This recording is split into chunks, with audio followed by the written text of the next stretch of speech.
누가복음 9장 28절에서 36절까지 말씀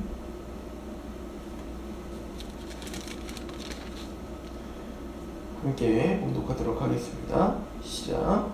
이 말씀을 하신 후 8일쯤 되어 예수께서 베드로와 요한과 야고보를 데리고 기도하러 산에 올라가사 기도하실 때에 용모가 변화되고 그 옷이 휘어져 광채가 나더라.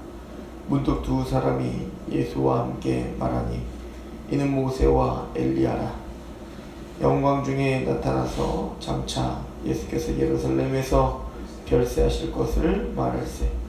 베드로와 및 함께 있는 자들이 깊이 졸다가 온전히 깨어나 예수의 영광과 및 함께 선 두 사람을 보더니 두 사람이 떠날 때에 그에게 여짜오되 주여 우리가 여기 있는 것이 좋사오니 우리가 초막 셋을 짓되 하나는 주를 위하여 하나는 모세를 위하여 하나는 엘리야를 위하여 하사이다 하되 자기가 하는 말을 자기도 알지 못하더라. 이 말할 쯤에 구름이 와서 그들을 덮은지라. 구름 속으로 들어갈 때에 그들이 무서워하더니 구름 속에서 소리가 나서 이르되 이는 나의 아들 곧 택함을 받은 자니 너희는 그의 말을 들으라 하고 소리가 그치매 오직 예수만 보이더라. 제자들이 잠잠하여 그 본 것을 무엇이든지 그때는 아무에게도 이르지 아니하리라. 아멘. 변화산상 사건입니다. 27절에 내가 참으로 너희에게 이르노니 여기 서 있는 사람 중에 죽기 전에 하나님의 나라를 볼 자들도 있느니라. 베드로가 예수님을 하나님의 그리스도입니다. 마태복음의 표현을 빌리자면 하나님의 아들이시고 또 그리스도이십니다 라고 고백을 했을 때 예수님은 십자가와 부활을 이제 직접적으로 예고를 하시죠. 내가 장로들과 대제사장과 서기관들에게 버림을 받아 죽임을 당하고 제3일에 살아나야 하리라 라고 말씀합니다. 그리고는 23절에 또 우리에게 이르시되 아무든지 나를 따라오려거든 자기를 부인하고 날마다 제 십자가를 지고 나를 따를 것이니라. 그러니까 예수님의 십자가의 죽음은 우리의 대속을 위한 한 번의 영원한 대속의 단회적인 제사임을 우리는 믿습니다. 그래서 십자가는 반복될 수 없고 예수님의 십자가의 그 제사로 우리는 모든 죄가 사함을 받았습니다. 그걸 믿기만 하면 우리의 화목제물 되시는 예수 그리스도로 말미암아 우리는 의인 되죠. 그럼에도 불구하고 예수님은 자기 십자가를 지고 나를 따르라 라고 말합니다. 물론 제자들이 지는 십자가는 대속을 위한 십자가도 아니요 그 어떤 제사를 위한 십자가도 아닙니다. 예수 그리스도께서 십자가에 죽으시고 그 고난의 길을 걸었듯 제자들도 바로 그 길을 따르는 자라고 하는 것을 우리는 강조하고 있다는 것을 알고 있죠. 즉 예수님의 십자가는 바로 제자들도 하나님의 백성들의 십자가입니다. 그래서 예수님이 걷는 그 길은 이제 제자들 그리고 그의 백성들이 걸어가야 될 그 길입니다.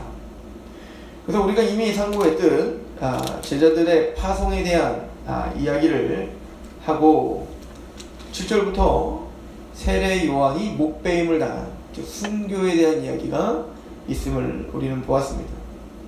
즉 하나님의 나라라고 하는 것은 10절부터 17절에 바로 오병이어 기적을 통해서 예수님께서 이 땅에 생명의 양식으로 오셔서 자기 몸이 찢김을 당하여 이제는 영생을 주기 위하여 이 땅에 오셨음을 분명히 하셨고 그 생명의 떡이신 예수 그리스도를 나눠줄 자가 바로 제자들임을 설명을 해줬죠. 그런데 그 길은 평탄한 길이 아니요 그 길은 편안한 길이 아니에요. 그 길은 바로 순교의 길일 수 있고 십자가의 길이다 하는 걸 보여줍니다. 그래서 예수님께서 십자가에 죽으셔야 될, 또 그러나 그걸로 끝나지 않고 부활의 영광 그리고 승천하여 지극히 높아지시는 바로 그 역사까지도 보여주시는 겁니다. 그래서 예수님은 십자가에 죽으시고 부활할 것을 이야기하실 뿐만 아니라 너희들 중에 죽기 전에 하나님의 나라를 볼 자들도 있다, 이렇게 표현을 하죠. 다른 말로 말하면, 마태복음의 표현을 빌리자면 인자가 영광 중에 오는 것을 볼 자가 있을 것이다, 이렇게 표현을 했습니다. 그래서 바로 인자가 영광 중에 올 그 모습, 즉 십자가에 죽으시고 부활하시고 영광스럽게 하나님의 그 신적인 어떤 모습으로 지금 제자들에게 보여주는 장면이 바로 이 변화산상 사건인 거예요. 그래서 이 말씀을 하신 후에 8일쯤 되어 예수께서 베드로와 요한과 야고보를 데리고 기도하러 산에 올라가실 때 용모가 변화됐는데 옷이 휘어져 광채가 나더라 하는 거예요. 그리고 그 광채가 나는 그 영광스러운 모습과 함께 보니까 모세와 엘리야가 예수님과 함께 있는 것을 보는 거죠. 왜 모세와 엘리야일까요? 두 가지 정도로 우리가 정리할 수 있는데요. 모세는 이제 율법의 대표이고 엘리야는 선지자의 대표이죠. 그래서 이제 세례 요한 때까지가 바로 율법과 선지자다, 이렇게 표현을 하지 않습니까? 자, 그런 거로 본다면 이 모세와 엘리야는 구약의 대표라고 보면 될 거예요. 그러니까 나중에 보면 이제 이 영광스러운 모습과 모세와 엘리야가 함께 이야기하는 걸 보면서 이 베드로가 뭐라고 이야기를 하냐면, 초막 셋을 짓고 이곳에 삽시다. 하나는 모세, 하나는 엘리야, 하나는 주님 걸로 해서 그렇게 지읍시다. 근데 그들이 무슨 말 하는지도 자기들도 모르더라, 이제 이렇게 이야기를 하죠. 그런 걸 보면 이 제자들은 뭐라고 본 거냐면, 모세와 엘리야와 예수를 동등한 반열 가운데 영광 중에 있는 것으로 본 것 같습니다. 근데 나중에 이제 결론은 뭐냐면, 그 둘은 없어지고 구름 가운데 쫙 가려서 이제 두려움 가운데 이제 거하게 한 다음에 그 둘은 없어지고 예수님만 홀로 남죠. 그래서 사실은 이제 모세와 엘리야는 없어질 사람이에요. 그들이 영광을 받으면 안 되고요. 그 모세와 엘리야는 없어지고 오직 예수만 남는 겁니다. 그러니까 그 구약 전체에서 예언된 모세와 엘리야가 예언한 바로 그분이 바로 이분이다. 그래서 하늘에서 음성이 나오기를, 35절에 구름 속에서 소리가, 이 구름 속에서 난다는 건 단순히 물리적인 구름이겠지만 상징적으로는 하나님의 임재와 영광을 뜻하는 거예요. 그래서 하나님이 임재하시고 하나님이 강림하실 때는 항상 이 구름과 큰 우레 소리와 그 두려움 가운데 임하시지 않습니까? 그것을 우리에게 보여주고 있는 거예요. 구름 속에서 소리가 나서 나의 아들 곧 택함을 받은 자니 너희는 그의 말을 들으라, 이렇게 이야기를 하고 있는 거죠. 그러니까 모세와 엘리야가 예언한, 또 모세와 엘리야가 증언한 바로 그 하나님의 택한 자요 하나님의 아들이 바로 이분이니 이제는 그의 말을 들으라 라고 하는 것으로 볼 수가 있겠죠. 자, 두 번째는 이 모세와 엘리야를 보면, 모세는 시내산에서 호렙산에서 하나님의 말씀을 들어 기록한 자죠. 그럼 엘리야는 누굽니까? 엘리야가 하나님의 선지자로서 활동을 하다가 사실은 이제 그 당시에 엘리야 시대 때는 하나님이 시내산에서 주신 그 모세의 율법에서 떠난 시대죠. 그러니까 아합 왕이 바알 숭배로 인하여 이제는 하나님에서 떠나 우상 숭배가 가장 절정에 이르렀던 시기가 바로 엘리야가 사역했던 그 시기예요. 근데 또 본의 아니게 그 엘리야가 아무리 외쳐도 변화되지 않는 그 강팍한 이스라엘 백성들의 심령을 보면서 난 이제 죽여주십시오 하잖아요. 이제 갈멜 전투에서 850대 1로 승리를 했지만 전혀 변화되지 않는 그 아합 시대의 아합 왕과 이세벨을 통해 이제는 낭망이 되죠. 하나님, 내가 이렇게 특심하여 하나님의 말씀을 전하지만 누가 변화됐습니까? 나만 특심했습니다 라고 하는 시대였어요. 그때 하나님이 이 엘리야를 어디로 데려가십니까? 바로 호렙산, 즉 신의 산으로 데려가는 것. 그러니까 모세가 하나님을 대면했던 그곳으로 다시 엘리야를 부르고 있는 장면을 보여주고 있죠.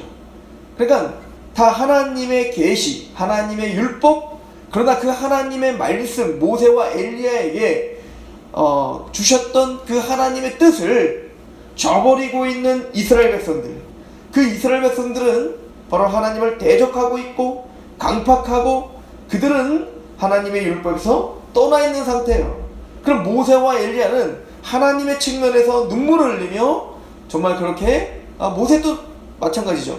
호렙산에서 하나님을 만나 그 말씀을 대언했지만 이스라엘 백성들은 끝까지 모세의 말씀을 지키지 못했잖아요.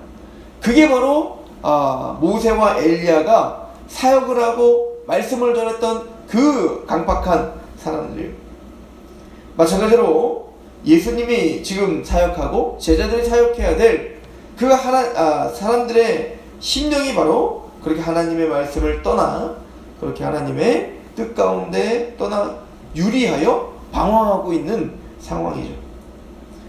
그러면서 이 제자들에게 바로 그걸 보여주고 있는 겁니다. 호렙산에서 모세와 엘리야를 만났듯 지금 예수 그리스도를 통하여 지금 제자들이 하나님을 만나고 있는 거예요. 그리고 이 예수님이 변화된 이 사건을 통해서 시내산에서 호렙산에서 구름이 있고 지진이 나고 정말 두려운 음성이 들렸던 것처럼 이제는 그 변화산상에서 구름이 임하고 하나님의 영광스러운 구름이 임하고 거기에 하나님의 위엄하신 또 하나님의 거룩하신 음성이 들리는 겁니다. 나의 아들 곧 택함 받은 자니 너희는 이 말을 들으라. 어찌 보면 엘리야와 모세가 전했던 그 율법과 선지가 전했던 그 계시, 그 말씀이 바로 이분인 거예요. 그렇죠? 그러므로 너희들은 이제는 그의 말을 들으라. 그래서 예수님을 이제 요한은 뭐라고 표현하고 있냐면 그는 태초부터 계셨던 말씀이시다 라고 이야기를 하고 계시죠. 이 사건을 통해서 제자들은 예수 그리스도가 누구인지를 분명히 알아야 됐고 또한 뭐냐면 예수님이 십자가와 부활을 이제 계속 얘기하시는데 너는 자기 십자가를 지고 따라와 라고 말하지만 우리가 어제도 상고했듯이 이 변화산상을 통해서 그 결론이 무엇인지를 보게 하는 거죠. 그 영광스러움이 무엇인지를 보게 하는 거죠. 이미 이제 앞에서 이렇게 이야기를 했어요. 우리 24절을 보면 누구든지 제 목숨을 구원하고자 하면 잃을 것이요 누군지 나를 위하여 제 목숨을 잃으면 구원하리라. 사람이 만약 온천하를 얻고도 자기를 잃든지 빼앗기든지 하면 무엇이 유익하리요. 누군지 나와 내 말을 부끄러워하면 인자도 자기와 아버지와 거룩한 천사들의 영광으로 올 때 그 사람을 부끄러워하리라. 그러므로 이 말씀을 하시고 이 제자들에게 예수의 말의 영광스러움과 권위가 무엇인지 오늘 보여주고 있는 거예요. 그래서 하늘에서 내 아들의 말을 들으라 라고 하지 않습니까?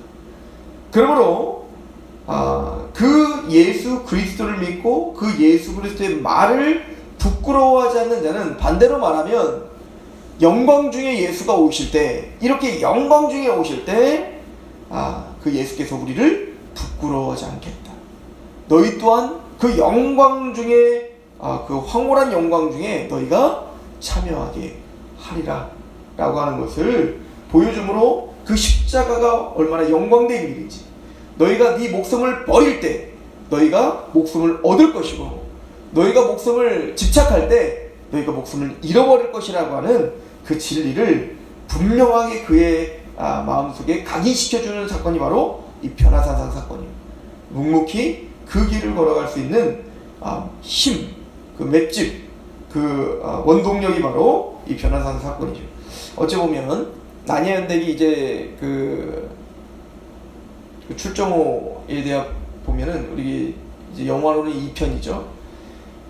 이제 이들이 난야에 들어갔다 온 이들은 난야에서는 왕이었고 장군이었고 용사였는데 다시 현실 세계로 오니까 자기는 여전히 어린아이고 전쟁에도 참여하지 못하는, 또 여전히 못생긴 아이가 자기를 좋아하는, 여자아이는 좋아하는 그런 현실 속에서 보니까 낭망이 되는 거예요.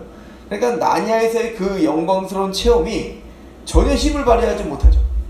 그때 아슬라는 그 꼬마 아이들을 다시 나니아로 들어가게 합니다. 그리고 그 나니아에서의 다시 한 번의 그 영광스러움에 자기가 어떤 존재이며 그 영광이 무엇인지를 체험하고 난 다음에 다시 나올 때 그들의 표정은 달라집니다. 이제는 똑같은 현실 가운데 왔는데 그 영광스러움을 경험한 그들의 생각과 가치관은 이제는 굉장히 명료해지고 무엇을 해야 될지를 분명히 알죠. 꼭 그거와 같은 것 같아요. 이 제자들을 변화산상으로 올라가 그 영광스러운 하늘의 것을 경험하게 하므로 여전히 이 땅에서 병들고 귀신 들리고 가난한 자들이 있음 그곳에 내려가 사역을 해야 될 그들을 인도하는 원동력이 바로 이런 경험들인 것이죠. 하나님은 우리에게 매번 그렇게 말씀을 통해 기도를 통해 우리 영광스러움이 무엇인지를 경험하게 하시는 겁니다. 그리고 오늘이라는 삶을 살아갈 때 우리가 그 십자가의 길을 걸을 수 있는 그 힘이 바로 이 영광스러움을 경험한 것임을 보게 되죠. 그 소망이 없다면 우리는 오늘도 힘있게 영광 속에서 사는 십자가의 길을 걸을 수 없음을 보여주고 있는 것입니다. 그 영광을 믿으며 소망하며 오늘 하루 승리하는 저와 되기를 축원합니다. 하나님 아버지 너무나 감사합니다. 이 변화산상 사건을 통해서 부활의 영광, 또 마침내 예수 그리스도께서 이 땅에 오실 때 그 영광 중에 오실 때 받을 하나님의 백성들의 영광이 무엇인지를 보여주셨습니다.